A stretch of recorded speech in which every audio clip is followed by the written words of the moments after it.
Bienvenidos a Través de la Biblia con Les Feldick, un recorrido de 30 minutos por las Escrituras enseñando verdades bíblicas profundas que cambian la vida a personas. Ahora, aquí está su anfitrión, Les Feldick. Está bien, me alegra ver a todos de vuelta. Y supongo que encontraron el café y algunas de esas buenas galletas. Hay una historia detrás de ellas, algunos lo saben. Lo que sea, nos alegra que hayan regresado y tendremos otra media hora. Y para aquellos que están aquí hoy por primera vez, tendremos un descanso después de cada programa media hora. Está bien, siéntanse libres de llamarnos y pueden ser parte de nuestra audiencia en el estudio. Esperamos que antes de que pasen muchos más meses estemos en el nuevo estudio. Están allí construyendo sobre eso. Y cuando el canal 47 esté listo, confiamos en que podamos volver a nuestras mesas y, como estábamos al principio, tengamos más espacio. Así que, con suerte, eso no tomará mucho más tiempo, pero hasta entonces solo tendremos que aguantar el espacio reducido aquí. Está bien. ¿Qué sigue? Oh, tengo un recordatorio para la audiencia de que todos los programas anteriores están disponibles en video, audio y en formato impreso. Jerry Poole aquí ha transcrito laboriosamente todos los programas anteriores y ahora están disponibles en un pequeño folleto y han sido bien recibidos. Bueno, estamos simplemente asombrados de cuántos de esos se envían cada día. Está bien, creo que esos son todos los anuncios, ¿no? Realmente no puedo anunciar mis seminarios y demás en el programa aquí porque nunca sabemos cuándo se van a transmitir o dónde. Si estás interesado en nuestros viajes, obtén nuestro boletín, envíanos tu nombre y dirección. Enviamos un boletín trimestral gratuito y eso anuncia dónde estamos llevando a cabo seminarios y demás. Está bien, ahora estamos listos para, con suerte, entrar en la carta a los Filipenses. Aquellos de ustedes que han estado con nosotros todo el tiempo saben que pasamos por Romanos, Corintios, Gálatas y Efesios. Y ahora estamos listos para la siguiente carta que Pablo escribe a la iglesia de Filipos. Y solo puse un mapa improvisado en la pizarra porque creo que muchas personas no siempre son conscientes de la geografía. Antioquía, en Siria, por supuesto, está directamente al norte de Jerusalén, aquí abajo. Era la iglesia desde la cual Pablo y Bernabé primero salieron en su viaje misionero, pero eso se limitó solo a Asia Menor, que ahora es Turquía, y regresaron a Antioquía. Luego hicieron otro viaje y llegaron y estaban pasando tiempo en Éfeso. Y luego cuando llegaron a Troas, que probablemente es la antigua ciudad de Troya como la conocemos, y tenían la intención de regresar a través de Bitinia y de ahí volver a Antioquía, pero cuando estaban en Troas recibieron una llamada. Y me gustaría que volvieras conmigo, si puedes, mantén tu mano en Filipenses y regresa a Hechos capítulo 16. Ahora, esto es más o menos una introducción al libro de Filipenses, Hechos 16.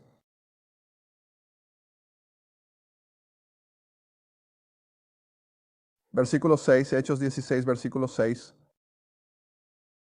Y así Galacia, recuerda, es esta área en el centro de Turquía, y así han estado en Éfeso y luego fueron a Troas y tenían la intención de regresar, pero mira lo que pasó.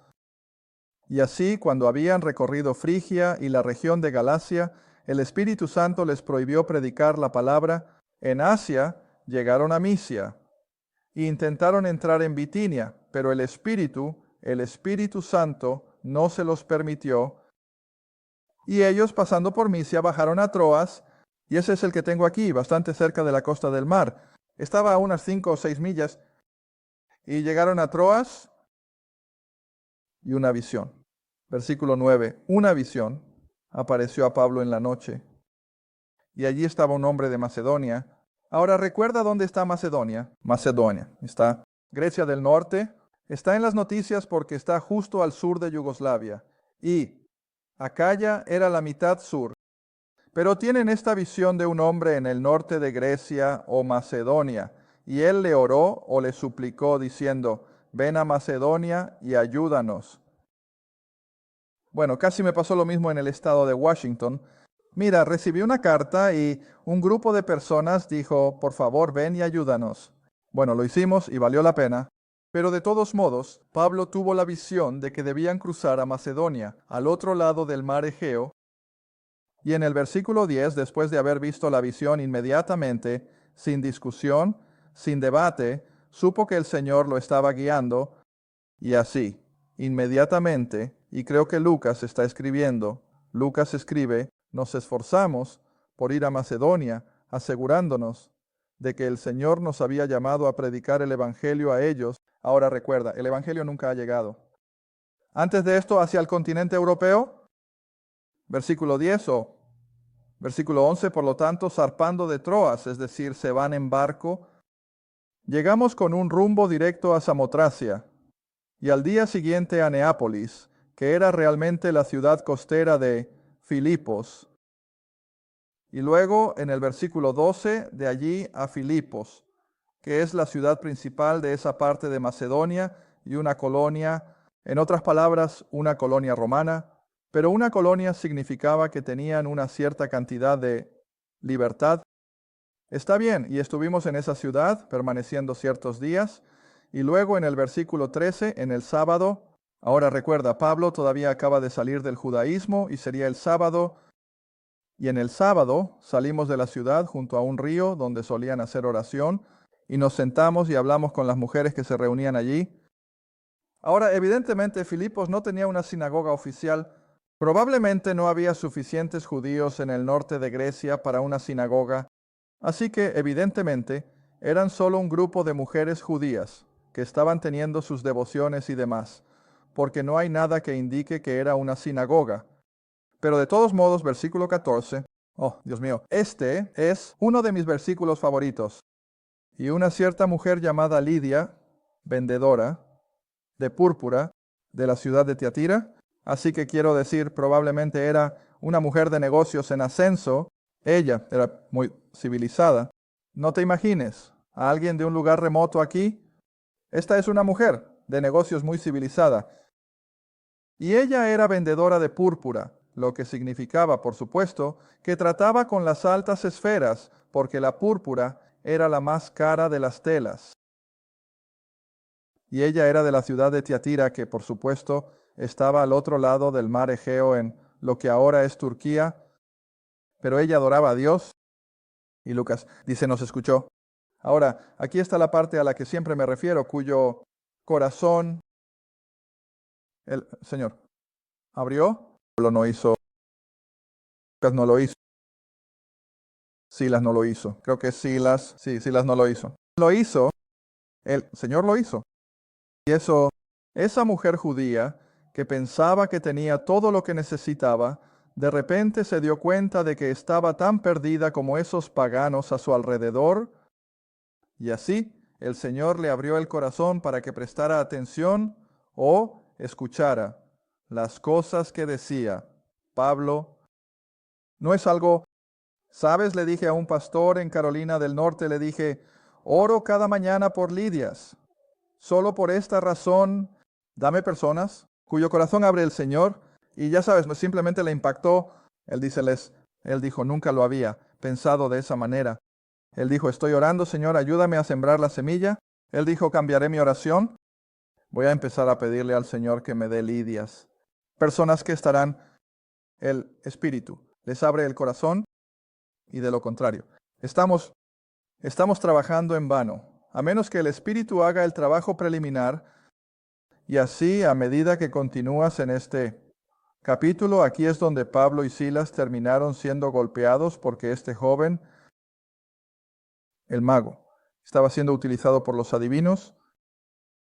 Él había expulsado al demonio y como consecuencia tuvo problemas con las autoridades y fue golpeados, él y Silas, y arrojados a las mazmorras allí en Filipos.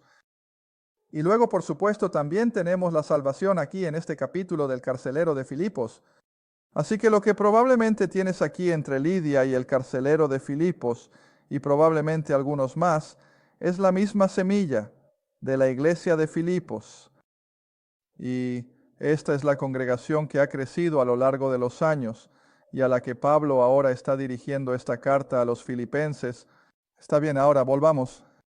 Y te das cuenta de que Filipos estaba aquí en el norte de Grecia, aquí abajo está Atenas y más allá está Corinto. Pero Pablo está escribiendo desde Roma, donde ahora está en prisión, Hay mucho debate, por supuesto, sobre si tuvo un encarcelamiento o dos, y no creo que haga mucha diferencia en qué dirección vaya. Todo lo que sabemos es que escribió todas estas epístolas mientras estaba en prisión en Roma. Ahora, por supuesto, esos son Efesios, Filipenses, Colosenses, los Tesalonicenses. No, fueron escritas antes. Las cartas de prisión se repiten de nuevo. Efesios, Filipenses, Colosenses 1 y 2, Timoteo, Tito y Filemón. Esas fueron escritas mientras estaba en prisión aquí en Roma y pronto sería decapitado. Ahora, también creo que como contexto es importante que tengas una pequeña idea de lo que el hombre está hablando. El Imperio Romano había casi olvidado muchos de los dioses mitológicos y se había convertido en un culto a los césares, en este caso es que Nerón. Y así era casi una neurología haciendo un dios de Nerón. Y así, esto es lo que hizo que la situación de Pablo en prisión fuera aún más difícil. No era tanto contra los dioses y diosas paganos con los que se enfrentaba, pero todo este concepto de que Roma era el centro del poder mundial, eran el centro de la religión mundial porque el emperador ahora era Dios. Y por supuesto, esto es lo que causó tanta persecución entre los creyentes, porque cuando hicieron su lealtad a Cristo, eso significaba que dieron la espalda al poder romano, y esto por supuesto es lo que trajo la horrible persecución. Así que, de todos modos, solo como contexto, recuerda que Pablo está escribiendo desde la prisión en Roma y está justo al lado del Palacio de Nerón. Probablemente está más asociado con la Guardia Pretoriana que estaba justo al lado del palacio. Ahora, mientras pensaba en esto, no pude evitar recordar cuando estuvimos en la tormenta del desierto y nos enfrentábamos, pensamos, a las tropas más temibles que Irak tenía. ¿Y cómo se llamaban? Los guardias rojos. ¿Cómo se llamaban? Eran los guardias personales de Saddam Hussein, y se suponía que eran los luchadores más duros del Medio Oriente. ¿Sin miedo?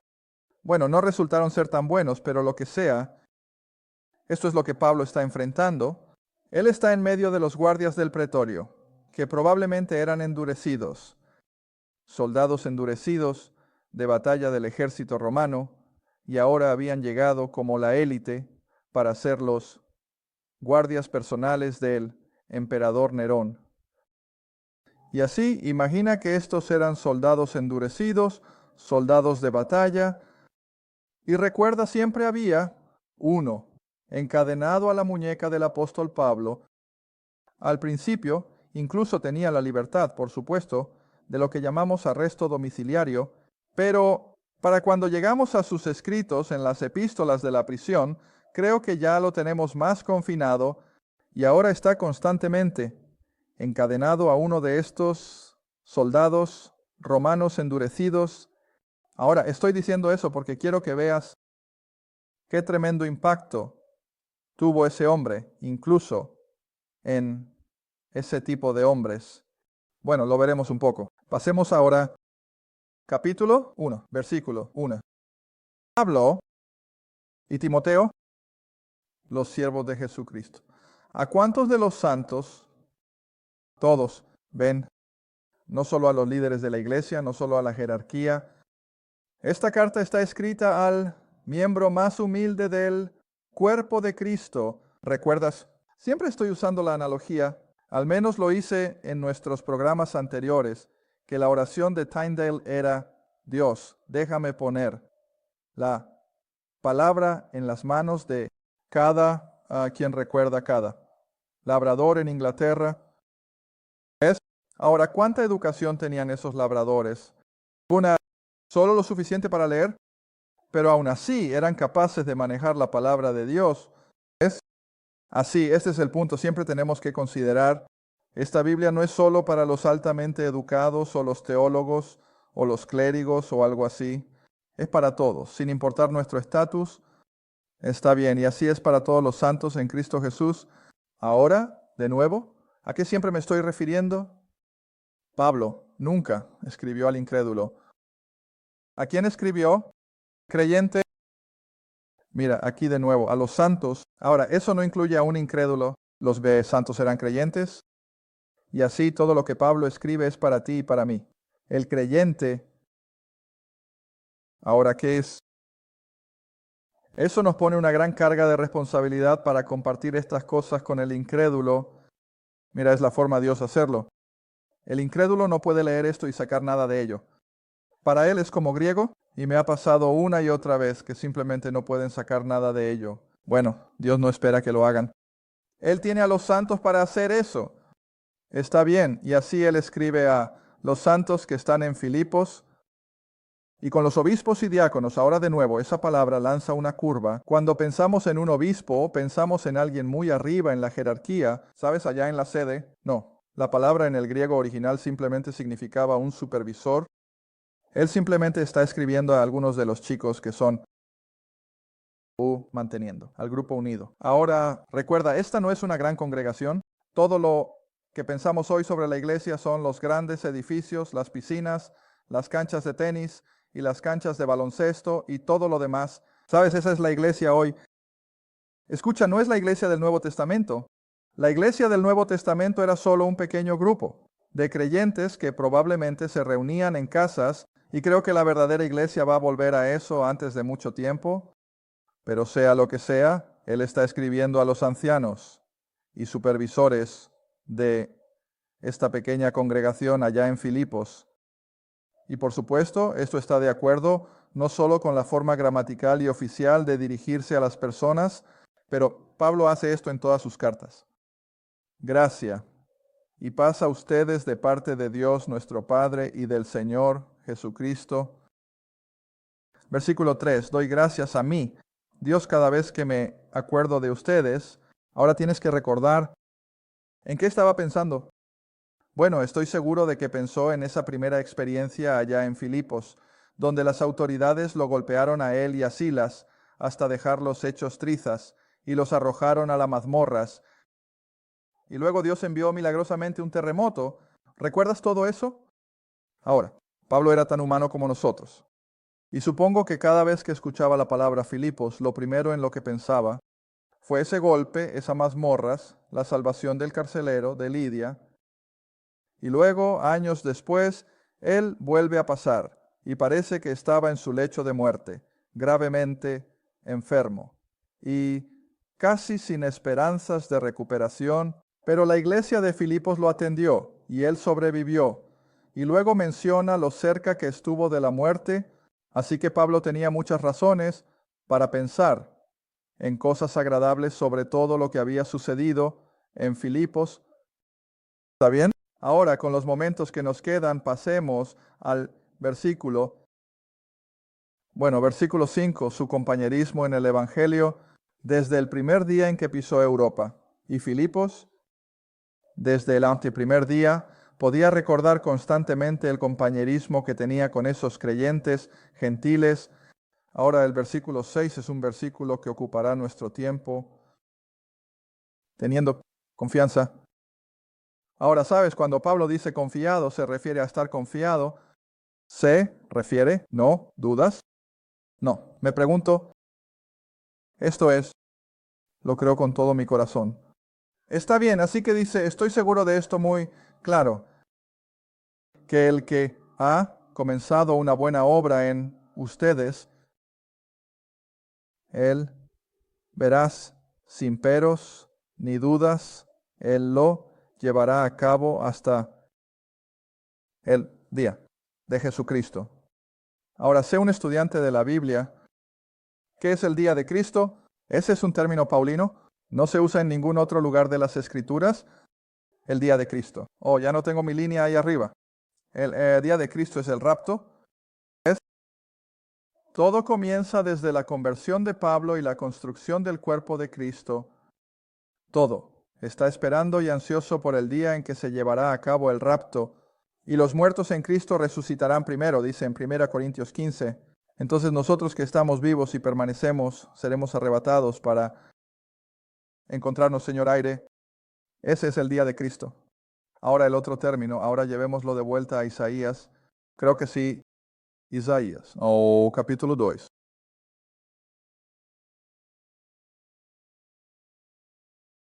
Isaías capítulo 2.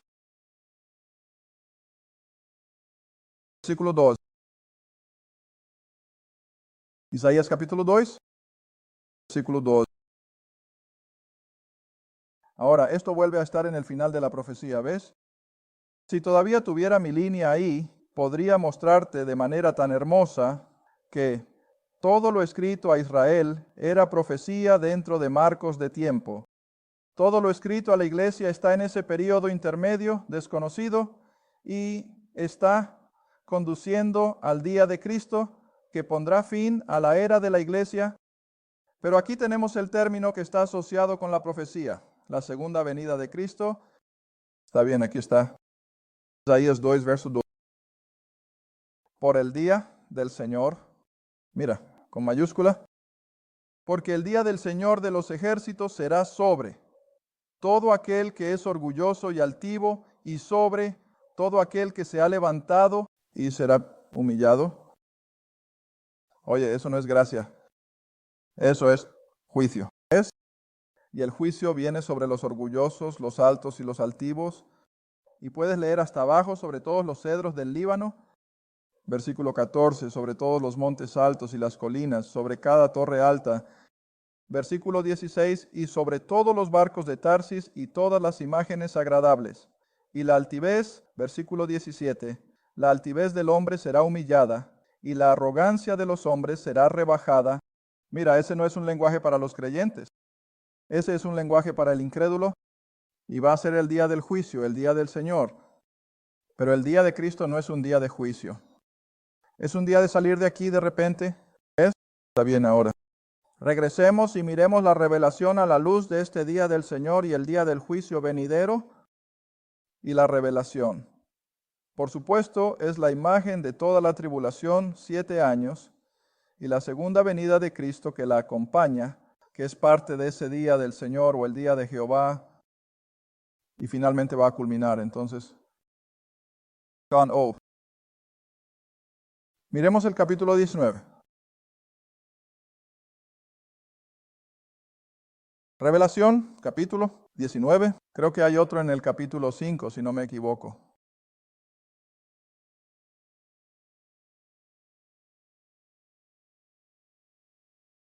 Pero de todos modos, miremos el que está en el capítulo 19,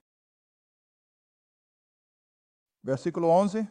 Y vi el cielo abierto, y he aquí un caballo blanco, y el que estaba sentado sobre él se llamaba Fiel y Verdadero, y en justicia él juzga y hace guerra. Sus ojos eran como llama de fuego, y en su cabeza muchas coronas. Tenía un nombre escrito que nadie conocía, sino él mismo, vestido con una vestidura empapada en sangre, y su nombre se llama el Verbo de Dios. Bueno, entonces llegas hasta el versículo 16 y tiene en su vestidura y en su muslo un nombre escrito: Rey de Reyes y Señor de.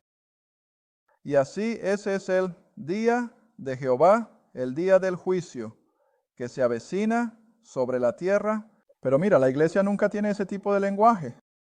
La iglesia nunca es advertida de que busque el sol convertido en sangre y todas estas cosas catastróficas. No se nos advierte que esas son cosas asociadas con el día de Cristo, sino que están asociadas con el día del Señor. Está bien, ahora volviendo al término el día de Cristo, vamos a profundizar un poco más en eso. Ven conmigo a 1 Corintios, capítulo 1. Y solo quiero ver con qué frecuencia Pablo usa este término. Y recuerda que nadie más lo hace. Los profetas nunca se refieren al día de Cristo. Los evangelios no se refieren al día de Cristo, solo Pablo. Y eso de nuevo debería decirnos algo. 1 Corintios 1, versículo 8. Casi una copia exacta del versículo que acabamos de leer en Filipenses, que él estaba seguro de que el Señor mantendría a estos filipenses hasta el día de Cristo. Ahora mira lo que les escribe a los corintios. ¿Y no eran tan nobles como los filipenses?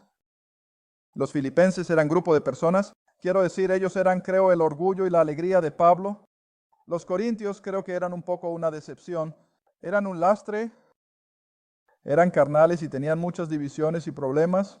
Mira, los filipenses no tenían eso. pero aún así escribe lo mismo, incluso a los corintios. Mira lo que dice, versículo 8, hablando del Señor Jesucristo en el versículo 7, ¿quién también los confirmará? ¿Ves? Ese lenguaje, Él los confirmará hasta el final, para que sean irreprochables esos corintios. Sí, eso es lo que dice la Escritura. Estoy en 1 Corintios 1, versículo 8. Para que sean irreprochables en el día de nuestro Señor Jesucristo. Y eso es algo ahora. Recuerda, Pablo esperaba que el rapto ocurriera en su vida, pero incluso a estos corintios carnales les dijo, si el Señor viniera, ¿lo vas a conocer? Más te vale listo. Está bien, otro está en este mismo libro, 1 Corintios 5, versículo 5. Y esto es aún más gráfico. Ahora esto no es una licencia. Esto no es una licencia. Esto no le está diciendo al creyente, adelante, haz lo que quieras, no tienes que preocuparte. Porque todos vamos a comparecer ante el tribunal de Cristo y rendir cuentas de lo que hemos hecho en nuestros cuerpos. Pero está bien. 1 Corintios 5, versículo 5, donde Pablo está tratando con la inmoralidad en la iglesia de los Corintios. Y él dijo, entrega a tal persona a Satanás para la destrucción de la carne, es decir, el cuerpo, la muerte física, no su alma y espíritu, para la destrucción de la carne, para que el espíritu pueda ser salvados cuando llegue el día del Señor Jesucristo. Ahí está el día de Cristo, ¿ves? Así que incluso este corintio inmoral, si el Señor hubiera venido, aún así habría sido salvado. Ahora, él tendría que lidiar con ese pecado en la UA, a costa de la pérdida de recompensa por ello. Pero su pecado, por supuesto, fue totalmente perdonado y resuelto, ¿verdad? Segunda de Corintios es otro. Segunda de Corintios.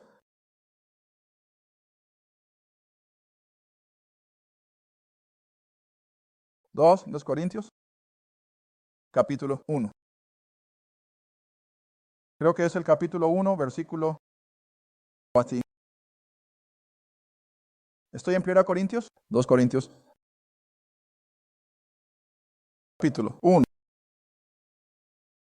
Versículo 14. Aquí está. No pude encontrarlo por un momento. 2 Corintios, capítulo 1, versículo 14. Así como ustedes nos han reconocido en parte, que nosotros somos su regocijo, así como ustedes también son los nuestros, en el día del Señor Jesucristo. No es algo. Lo único que Pablo estaba buscando era el momento en que este gran día de Cristo se convertiría en una realidad. Está bien, vamos a Filipenses una vez más. Y hay uno más, incluso en este pequeño libro. Vayan al capítulo 2. Versículos 16. Ahora, no es asombroso, como ya he dicho, que solo Pablo se refiere al día de Cristo o el día del Señor Jesucristo. Bien, tenemos que hacer rápido. Tenemos solo unos segundos. Versículos 16.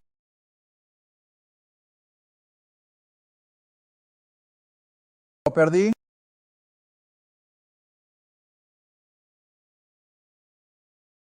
Gracias por ver A Través de la Biblia con Les Felding. A Través de la Biblia es un ministerio apoyado por socios. Si este programa ha sido de ayuda para tu estudio de las Escrituras y te gustaría que otros disfrutaran de la enseñanza, tu apoyo sería muy apreciado. Escríbenos a Les Felding Ministries, Ruta 1, Caja 760, Quinta, Oklahoma, 74552. O llama al 1-800-369-7856. Recuerda, todos los programas están disponibles en forma impresa, en audio, en casete y en video.